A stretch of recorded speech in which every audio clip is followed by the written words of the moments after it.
মালদহ জেলা সমবায় ইউনিয়নের উদ্যোগে ৭১তম নিখিল ভারত সমবায় সপ্তাহ উদযাপন অনুষ্ঠানের আয়োজন করা হলো। এই মর্মে আজ সকালে মালদহ শহর জুড়ে এক মিছিলের আয়োজন করা হয়েছিল। মিছিলে উপস্থিত ছিলেন মালদহ জেলা পরিষদের সভাধিপতি লিপিকা বর্মন ঘোষ, ইংরেজবাজার পৌরসভার পৌর প্রধান কৃষ্ণেন্দু নারায়ণ চৌধুরী, উপপৌর প্রধান সুমালা আগরওয়াল। এছাড়াও উপস্থিত ছিলেন সংগঠনের কর্মী ও অন্যান্য সদস্যরা। জানা যায়, মিছিল শেষে মালদহ টাউন হলে অনুষ্ঠিত হয় ৭১তম নিখিল ভারত সমবায় সপ্তাহ উদযাপন কর্মসূচি।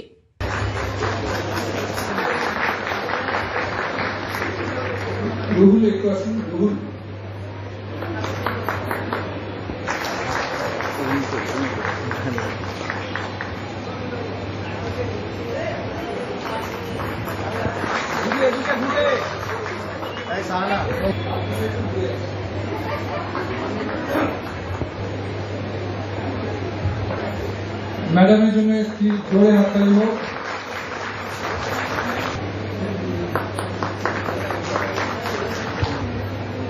মঞ্চে ডেকে দিচ্ছি শেখ সাদিক আলী মহাশয়কে। শেখ সাদিক আলী, মাননীয় মুখ্য নির্বাহী আধিকারিক, চিফ এক্সিকিউটিভ অফিসার, তার নেতৃত্বে সারা ভারত জুড়ে যে ৭১তম সমবায় সপ্তাহ পালন হচ্ছে, সেই একই সাথে মালদা জেলার বিভিন্ন ব্লকে বিভিন্ন সমবায় সমিতিতে সারা সপ্তাহ জুড়ে পালন হয়েছে সমবায় সপ্তাহ।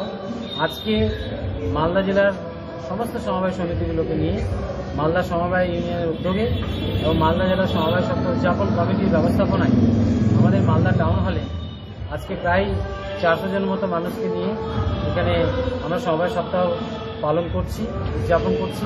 সমবায় সমিতিগুলোকে আরও শক্তিশালী করা যায়, আরও কী করে এগিয়ে নেওয়া যায়, আরও কী করে মানুষকে সমবায়ের আওতায় নিয়ে আসা যায়, সমবায় পরিষেবাকে আরও মানুষের কাছে পৌঁছে দেওয়া যায়।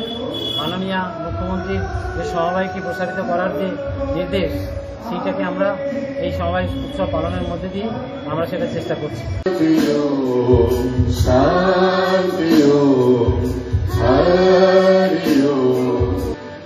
মালদহ থেকে দেবুসিনা রিপোর্ট, আনন্দ বার্তা।